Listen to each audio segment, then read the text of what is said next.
Jake Morrison stood on the bridge of the human ship Endeavour and watched the alien faces on the big screen. His hands were sweating. This was their last chance to get help from the Galactic Council. 3 billion humans had already died when the Devourers attacked their outer colonies. Earth needed protection, and they needed it now. The aliens on the screen looked bored.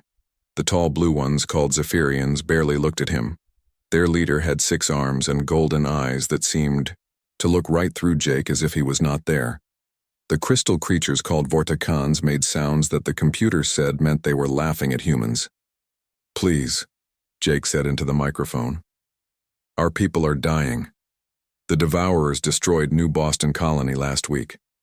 15 million people lived there. Now it's just empty space and debris."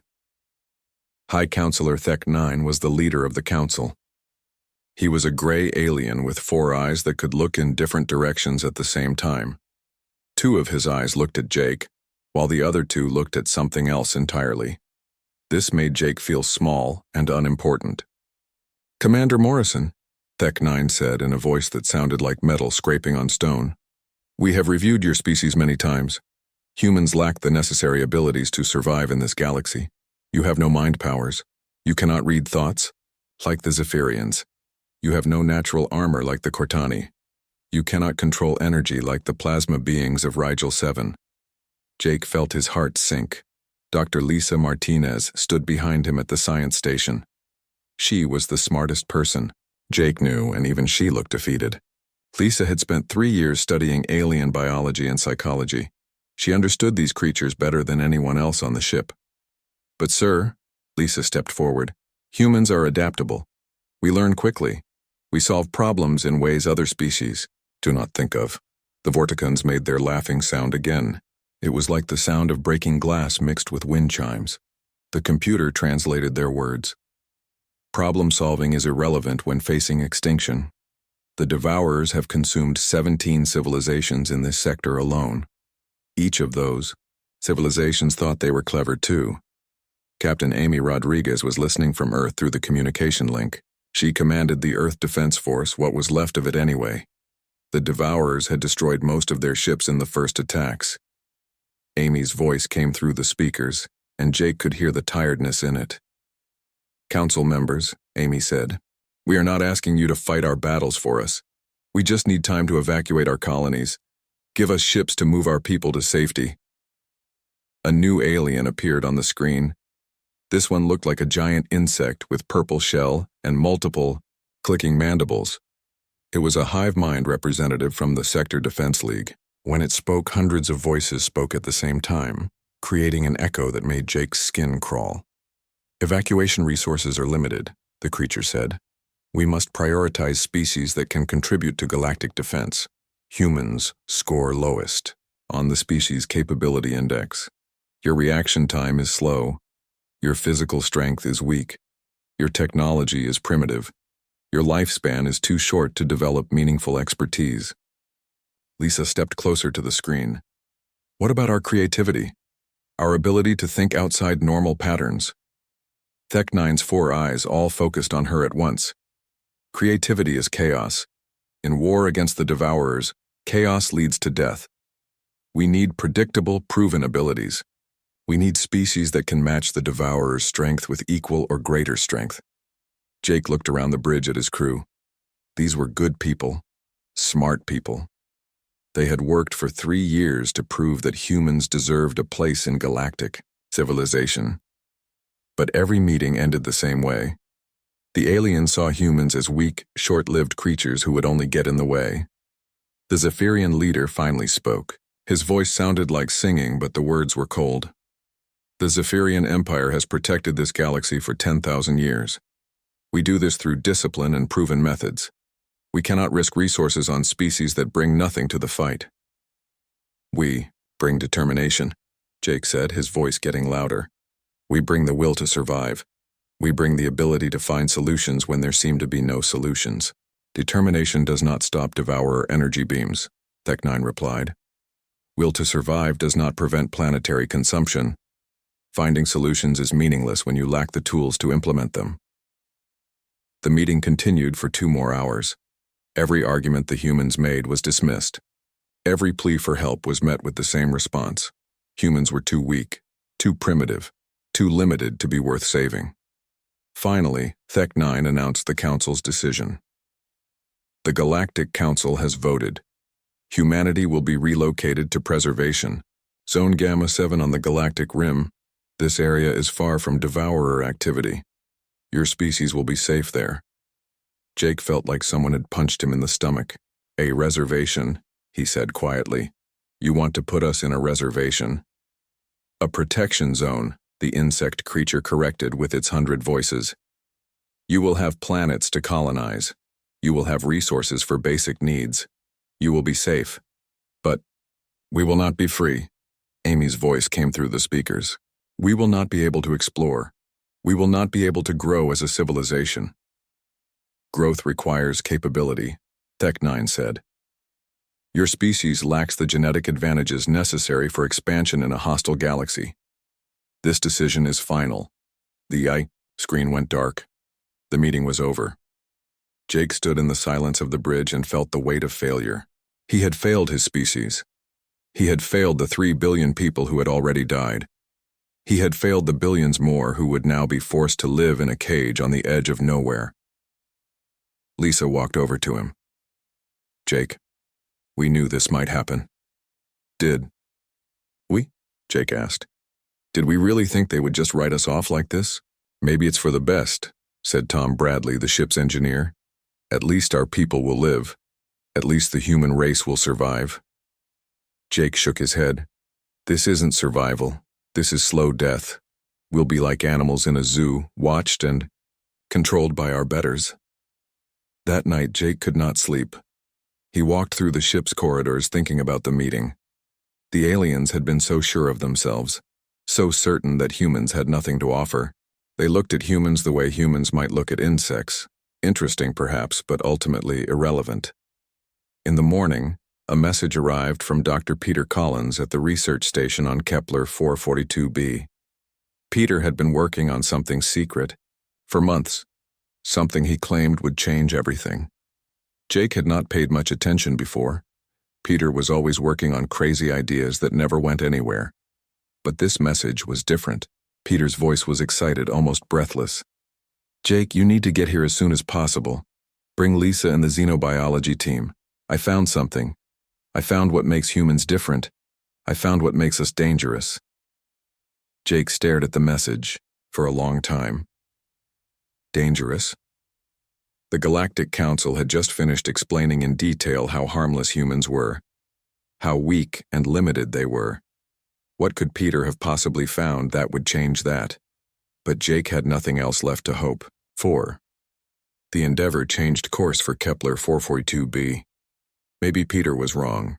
Maybe this was just another dead end. But maybe, just maybe, the galaxy had made a mistake about humanity. Maybe they had missed something important. As the ship jumped to hyperspace, Jake looked out at the stars and made a promise. If Peter had really found something, if humans really did have some hidden strength, then the galaxy would learn a hard lesson. The day of asking for help was over. The day of proving themselves was about to begin. The Endeavor arrived at Kepler 442b 3 days later. Jake Morrison looked down at the research station from orbit. It was a small facility built into the side of a mountain. Only 50 scientists worked there, studying alien technology and biology. Dr. Peter Collins had been there for 2 years, working on projects that most people thought were a waste of time. Jake took a shuttle down to the surface with Lisa Martinez and the xenobiology team. The planet was cold and windy. Red dust blew across the landing pad as they walked to the station entrance. Peter was waiting for them at the door. He looked like he had not slept in weeks. His hair was messy and his clothes were wrinkled. Jake, thank God you came, Peter said, shaking his hand. I've been working on this for months. I think I know why the Galactic Council is wrong about us. They followed Peter through the station, corridors. The walls were lined with computer screens showing data that Jake did not understand. Numbers and charts scrolled past in endless streams. Other scientists looked up from their work as they passed. Everyone seemed excited about something. Peter led them to his laboratory. The room was filled with strange machines and holographic Displays. In the center was a chair with wires attached to it. The wires led to a computer that was bigger than anything Jake had ever seen. "What is all this?" Lisa asked, looking around the room. "This is how we are going to save humanity," Peter said. "Sit down. I need to show you something." Peter activated the holographic display. Images appeared in the air above them. Jake recognized the footage immediately. It was from the Devourer attacks on the outer colonies. He had seen these videos hundreds of times. Ships exploding, planets burning, people dying. "We have all seen this before," Jake said. "What is your point?" "Watch more carefully," Peter said. He slowed down the footage and pointed to specific details. "See how the Devourer ships move? See the pattern in their attacks?" Jake watched the slowed footage. The Devourer ships moved in complex formations. They attacked from multiple directions, at once. Their energy weapons fired in coordinated bursts that overwhelmed enemy defenses. Every species that fought the Devourers tried to match their firepower. Peter continued. The Zephyrians sent their biggest warships. The Cortani used their strongest armor. The plasma beings unleashed their most powerful energy attacks. They all failed because they tried to beat the Devourers at their own game. Lisa leaned forward, studying the footage. "So what are you suggesting?" Peter smiled for the first time since they arrived. "I am suggesting that humans fight differently. We do not try to match their strength. We use our brains." He changed the display to show brain scans. Human brains appeared next to alien brains. The differences were obvious. Human brains had more connections between different areas. The neural pathways were more complex and flexible. "Every alien species we have met has specialized brains," Peter explained. "Zephyrians have large telepathic centers. Cortani have enhanced motor control areas. Vortakans have crystalline thinking patterns that process information in straight lines." "What about humans?" Jake asked. "Humans have something different," Peter said, his voice getting excited. "We have brains that make connections. We see patterns that other species miss. We adapt to new situations faster than anyone else." Here showed them more data. Human volunteers had been watching Devourer attack footage for weeks. After just a few hours of study, they could predict Devourer movements with amazing accuracy. They saw patterns in the chaos that even advanced alien computers missed. "The aliens think in specialized ways," Peter continued. "When they see a problem, they use their specific abilities to solve it. Telepaths try telepathic solutions. Energy beings try energy solutions. But humans try everything. We combine ideas in ways that other species never think of." Lieutenant Colonel Rick Turner had been listening quietly from the back of the room. He was the military representative assigned to the research station. Rick was a career soldier who had fought in the early battles against the Devourers. "Are you saying we can beat them?" Rick asked. "I am saying we can understand them," Peter replied. "And if we understand them, we can predict them. If we can predict them, we can defeat them." Peter showed them the neural interface chair. It was connected to computers that could process information directly into human brains. Volunteers could experience Devourer battle tactics as if they were fighting the battles themselves. "We started with simple exercises," Peter explained. Volunteers watched Devourer attacks and tried to predict what would happen next. At first, they were wrong most of the time. But humans learn quickly. After a few days, they were getting it right more often. After a few weeks, they were almost never wrong. Lisa examined the brain scan data more closely. "This is incredible. The neural activity patterns show enhanced pattern recognition and predictive modeling. It is like the human brain is designed for this kind of analysis." "That is exactly what I think," Peter said. "Evolution gave other species specific advantages. Strength, armor, telepathy, energy control. But evolution gave humans something more flexible. We got the ability to figure things out." Jake felt a spark of hope for the first time in months. "Have you tested this against real Devourer tactics?" "Not yet," Peter admitted. "But we have run simulations based on all the attack data we have. The volunteers can predict Devourer behavior with 93% accuracy.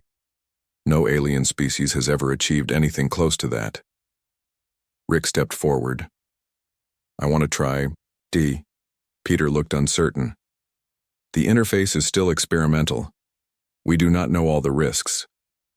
The risk of doing nothing is greater, Rick said. Show me how it works. Peter helped Rick into the chair and attached the neural interfaces. The computers hummed to life. On the display screens, they could see Rick's brain activity as the system fed him battle data directly. For 2 hours, Rick experienced devourer attacks from every angle. He felt like he was there, watching the enemy ships move, seeing their weapons fire, understanding their tactics on a level deeper than just watching videos. When the session ended, Rick sat quietly for several minutes. His eyes were closed and he was breathing heavily. Finally, he opened his eyes and looked at Peter. I can see it, Rick said quietly. I can see how they think. They are not random at all. Every move they make follows a pattern. They have rules. They follow, even if they do not realize it. What kind of rules? Jake asked. They always attack the strongest target first, Rick explained. They think that if they destroy the most powerful enemy ship, the others will lose hope and surrender. They group their ships in formations that maximize their firepower but leave specific blind spots. They retreat when they lose more than 30% of their force, no matter how close they are to victory. Lisa was taking notes as fast as she could write. These are exploitable weaknesses. Exactly, Peter said. Every alien species tried to fight the Devourers by being stronger, faster, or more powerful. But no one tried to be smarter. Over the next few days, more volunteers tried the neural interface. Each person discovered new patterns in Devourer behavior. They found that the enemy ships communicated in predictable ways. They identified specific formations that left the Devourers vulnerable to coordinated attacks. Most importantly, they realized that Devourers had never faced an enemy that could predict their moves. Every species they had conquered had reacted to Devourer attacks, but humans could anticipate them. Jake called a meeting with all the senior staff. If this works, we need to test it in real combat, but we cannot risk civilian lives. There is a Devourer scout group in the Proxima sector, Rick said. 3 ships. They have been attacking merchant vessels for weeks. The Galactic Council claims they cannot spare ships to deal with such a small threat. Perfect, Jake said. We will deal with it ourselves. Dr. Peter Collins had spent months proving that human brains were different. Now it was time to prove that different could be better. The galaxy had dismissed humanity as too weak to matter. They were about to learn that weakness and strength were not the same thing as stupid and smart. The age of human warfare was about to begin, and it would be unlike anything the galaxy had ever seen. Captain Sam Bradley sat in the pilot seat of his modified fighter ship, watching the 3 Devourer vessels on his scanner. They were hunting merchant ships in the Proxima sector, just like Rick Turner had said. For 2 weeks, these 3 ships had destroyed cargo vessels and killed hundreds of innocent people. The Galactic Council said they were too busy to deal with such a small threat. Sam was not alone. 5 other human pilots flew beside him in similar ships. They had spent the last month training with Peter Collins' neural interface system. Each pilot could predict Devourer movements with incredible accuracy. Today would be the first real test. Devourer ships detected, said Maria Santos from her fighter. They are moving toward the cargo freighter like we predicted. The freighter was actually empty. It was bait, designed to draw the Devourers into a trap. But the alien ships did not know that. They saw an easy target and moved to attack, just like the human pilots had known they would. Remember the plan, Sam said into his radio. Do not try to outfight them. Outsmart them. The Devourer ships were impressive. Each one was twice the size of a human fighter. Their weapons could destroy a human ship with 1 shot. Their armor could withstand direct hits from most weapons in the galaxy. Every species that had fought them before had tried to match this power with bigger ships and stronger weapons. But Sam and his team had a different plan. They had studied Devourer tactics for weeks. They knew exactly how these ships would attack. The neural interface training had shown them every pattern, every weakness, every predictable move the enemy would make. The Devourers approached the freighter in their standard formation. 2 ships came from the front while the 3rd moved to block escape routes. It was the same attack pattern they had used dozens of times before. Other species saw this as tactical flexibility. Humans saw it as predictable routine. "Formation, Alpha," Sam ordered, "just like we practiced." The human fighters did not charge straight at the enemy ships. Instead, they moved in a complex pattern that seemed random, but was actually carefully planned. Each movement was designed to force the Devourers to respond in specific ways. The lead Devourer ship fired its main weapon at Sam's fighter. But Sam was not where the alien expected him to be. The neural interface training had shown him exactly when and where the shot would come. He was already moving before the weapon fired. "Devourer 1 is following pattern 7, called out pilot Tony Garcia, moving to secondary position. The human fighters danced around the enemy ships like they were reading the future. Every Devourer move was anticipated. Every attack was avoided. The aliens found themselves shooting at empty space while human weapons found their targets with perfect timing. But the real surprise was not how the humans fought. It was what they were doing to the Devourer ships themselves. Instead of trying to destroy the enemy vessels, the human pilots were targeting specific systems: communication arrays, sensor clusters, navigation computers. "What are they doing?" asked the Devourer commander, speaking in his alien language. The human ships had been monitoring Devourer communications for months. They understood every word. "The small ships are not trying to kill us," replied another Devourer. "They are trying to blind us." That was exactly right. The human fighters systematically destroyed every external system on the Devourer ships. Within minutes, the alien vessels could not see clearly, could not communicate with each other, and could not navigate properly. But Sam and his team were just getting started. Phase 2 of their plan was about to begin. "Time for the mind games," Sam said with a smile. The human ships had special equipment that Peter Collins had designed.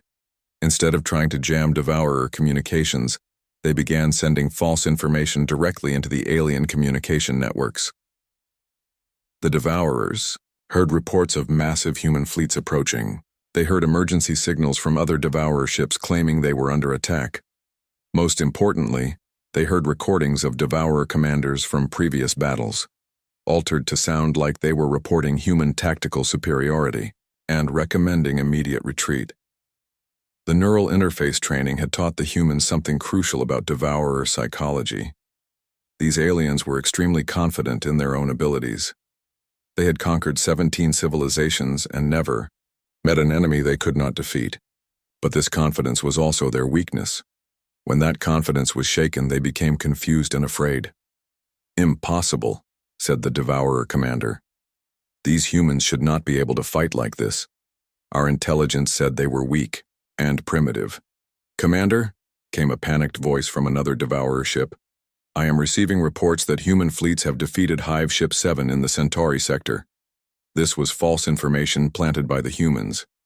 Hive Ship 7 was perfectly safe in another part of the galaxy. But the Devourers had no way to verify this. Their communication systems were damaged, and they were receiving false reports from multiple sources. "How is this possible?" the commander asked. "Humans have no significant military forces." The psychological warfare was working perfectly. The Devourers had built their entire strategy on the assumption that other species would fight them with brute force. They had never encountered an enemy that attacked their minds instead of their ships. Phase 3 began when the human fighters started using their most advanced tactic. Instead of attacking all 3 Devourer ships equally, they focused entirely on one vessel while ignoring the other 2. This broke the enemy formation and forced the Devourers to make difficult choices. "Devourer 2 is moving to assist Devourer 1, reported Maria Santos. Just like the simulations predicted, the Devourers were following their standard rescue protocols. When one ship was in trouble, the others would come to help. But the humans had studied these protocols extensively. They knew exactly how the rescue attempt would work and had prepared for it. As soon as Devourer 2 moved to help its companion, the human fighters switched targets. Now they focused all their firepower on the ship that was trying to help. The third Devourer ship, seeing 2 of its companions in trouble, also moved to assist.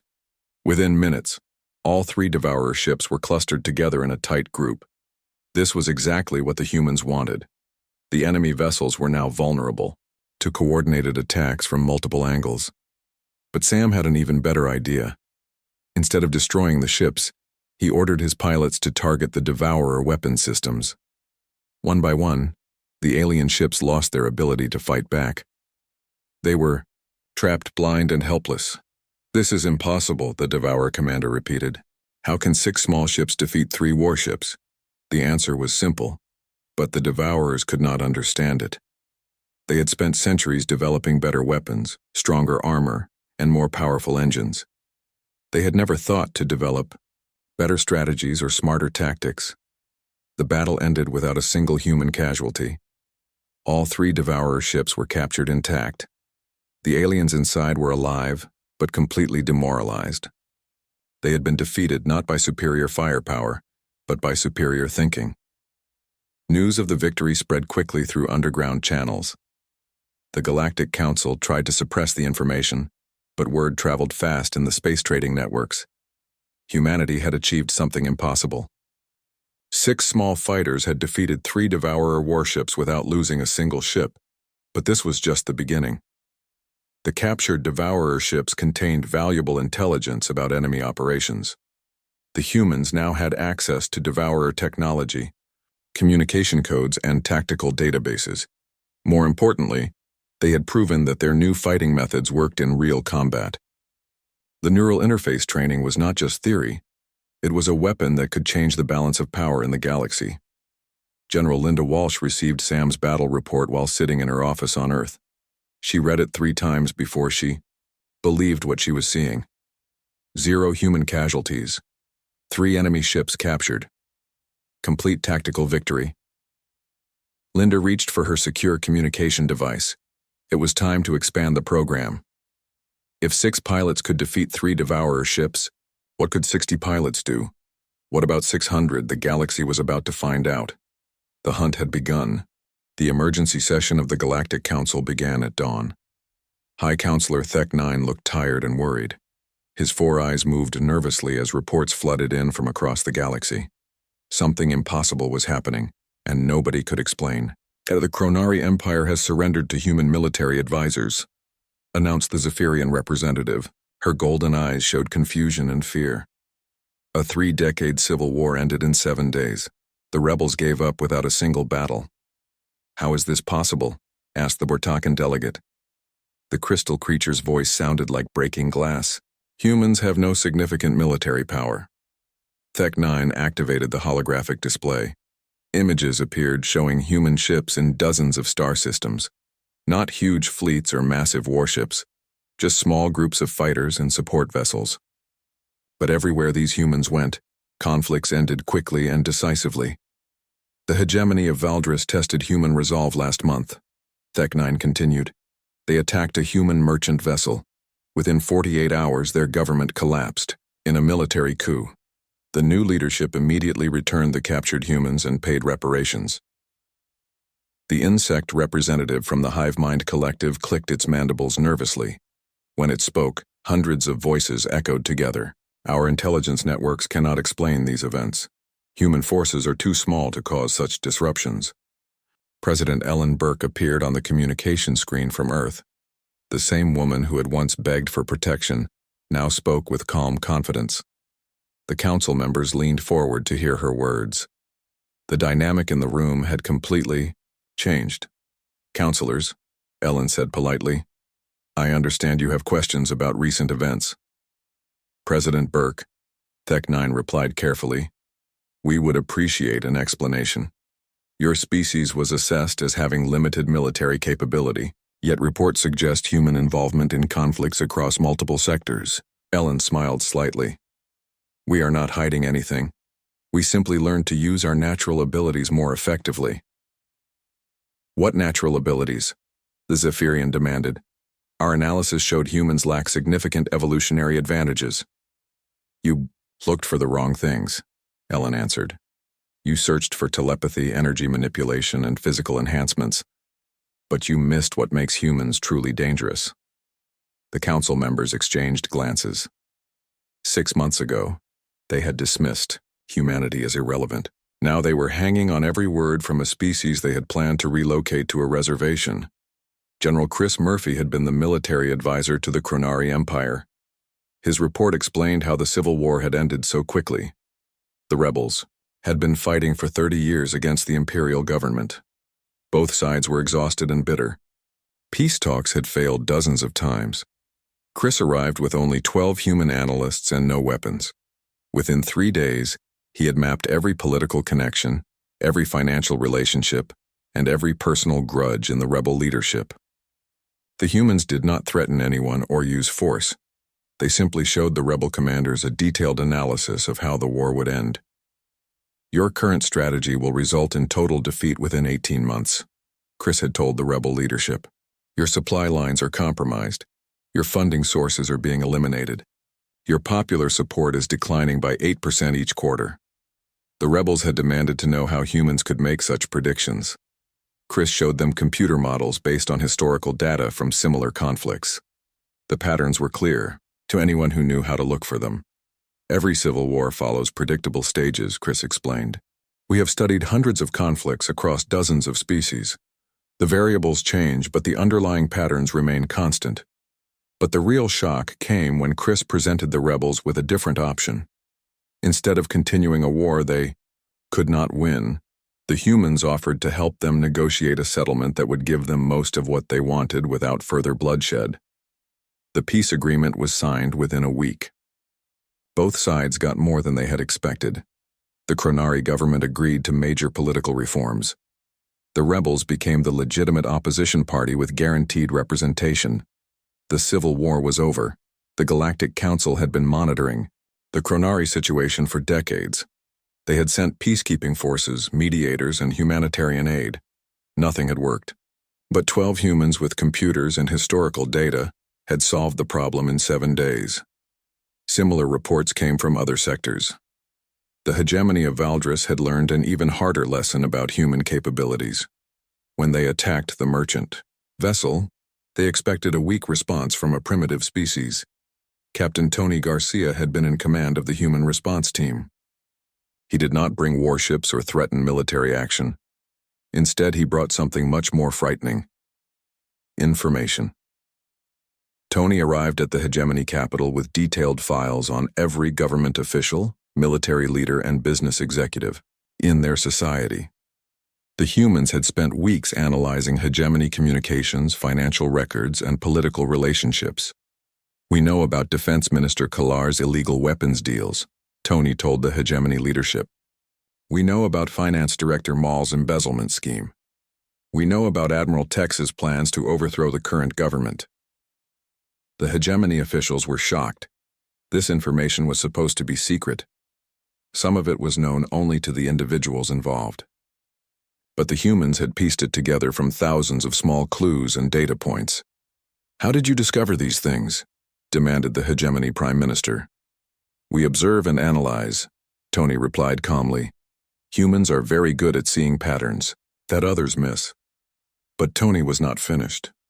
He presented each official with a detailed prediction of their personal future if they continued their current actions. The analysis was terrifyingly accurate and completely devastating. Minister Kalar, your weapons deals will be exposed by investigative journalists in 6 weeks, Tony said. Finance Director Maul, your embezzlement will be discovered when the quarterly audit begins. Admiral Tex, your coup will fail because Colonel Vex is secretly loyal to the current government. The hegemony leadership realized they were facing something they had never encountered before. The humans did not need spies or special technology. They could predict the future by understanding the present better than anyone else. The coup happened exactly as Tony had predicted. Admiral Tex tried to seize power and was betrayed by Colonel Vex. The new military government immediately released the human prisoners and began negotiating for formal alliance with humanity. Dr. Kevin Parker was running the Human Intelligence division from a small office on Luna.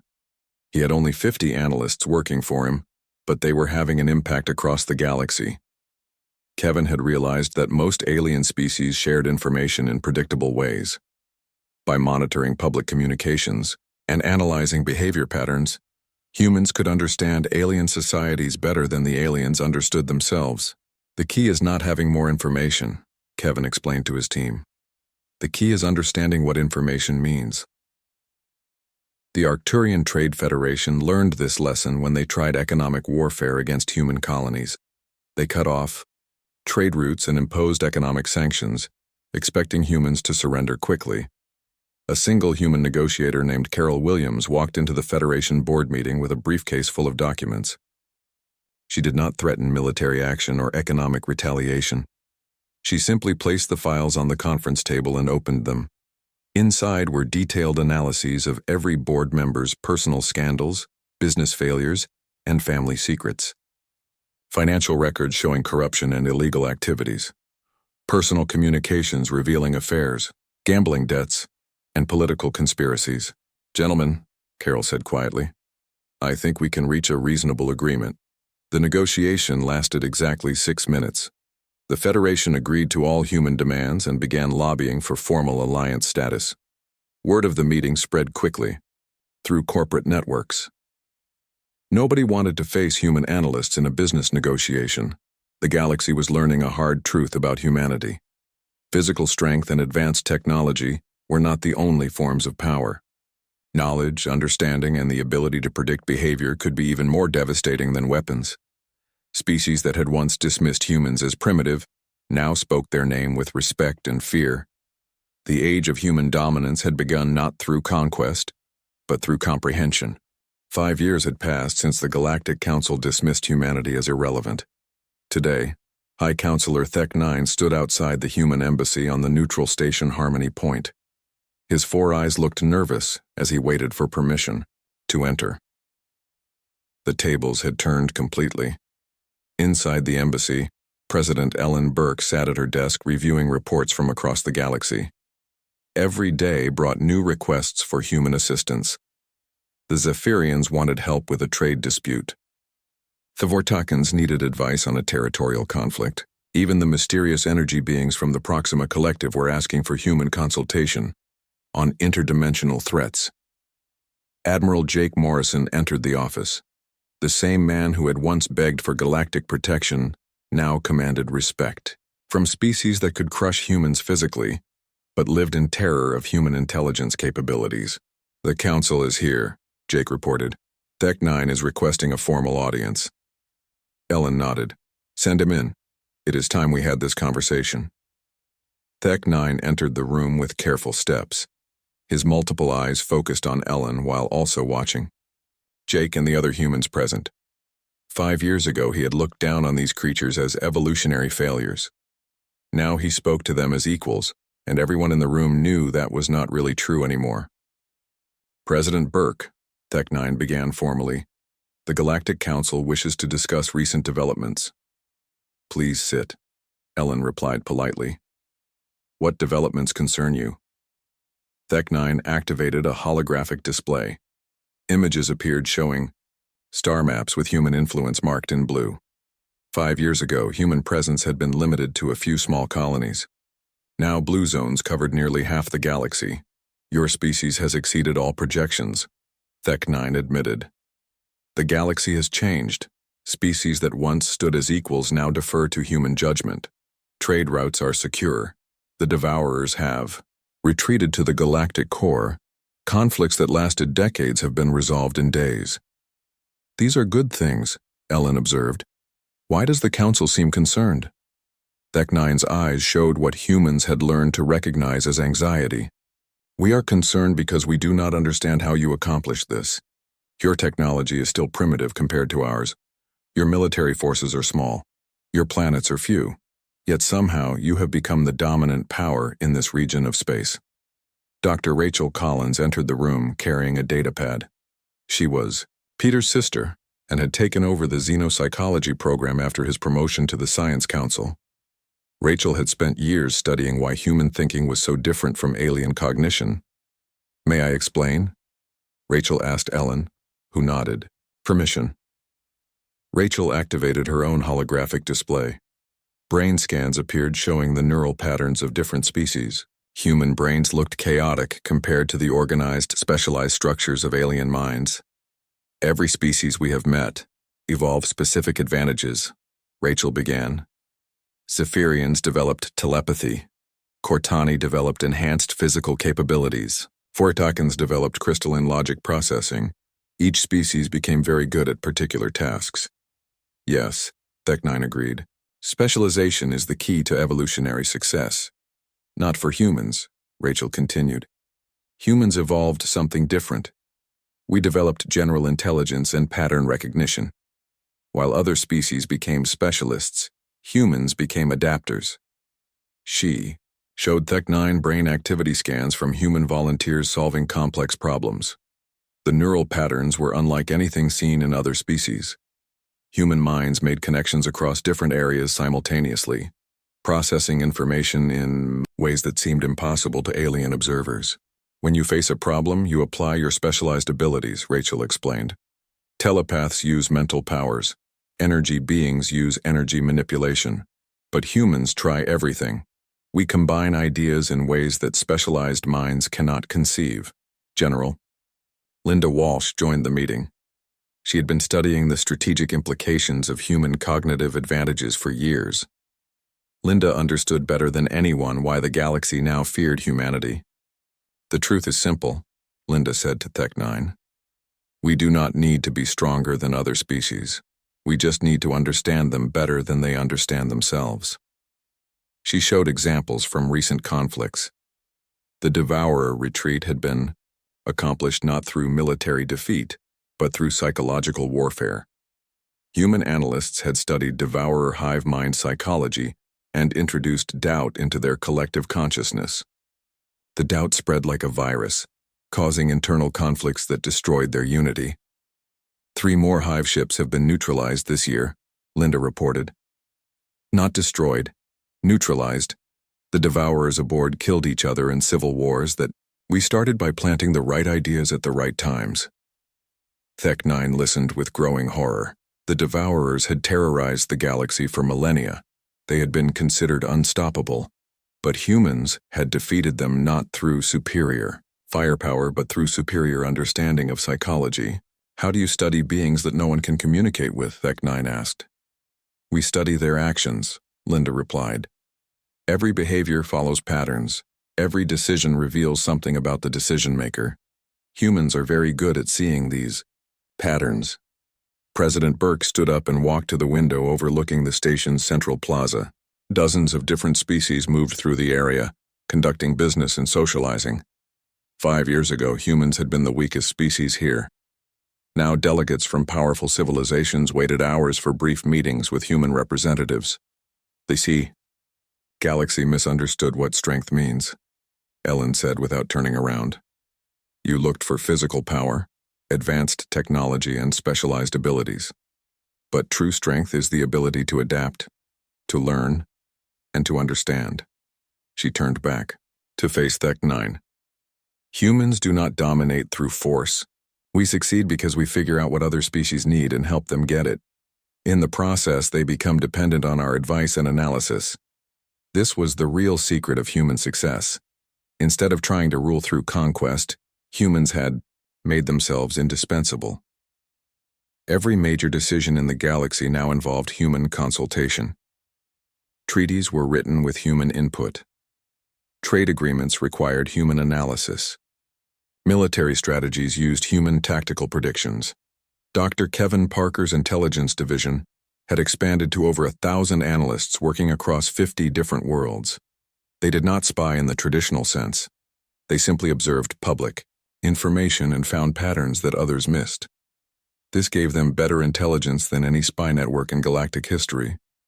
The Zephyrian trade negotiations with the Rigel Consortium will fail in 3 days, Kevin had predicted last month. The Zephyrians do not understand Rigel psychology. They are offering logical arguments to beings who make decisions based on emotional factors. The prediction had been exactly correct. The Zephyrians had spent months preparing their proposal using their best diplomatic minds. But human analysis revealed that Rigel culture valued personal relationships over logical arguments. The negotiations collapsed when the Zephyrians focused on facts instead of building friendships. Now the Zephyrians paid enormous fees for human diplomatic consultation. They had learned that human understanding of alien psychology was worth more than their own telepathic abilities. The same pattern repeated across the galaxy. The crystalline Vortakans had restructured their entire military doctrine around human tactical analysis. The mysterious energy beings of the Proxima Collective sought human advice on dealing with interdimensional threats that their energy manipulation could not solve. "We still do not understand how you predict the future so accurately," Tech-9 admitted. "We do not predict the future," Ellen corrected him. "We understand the present better than anyone else.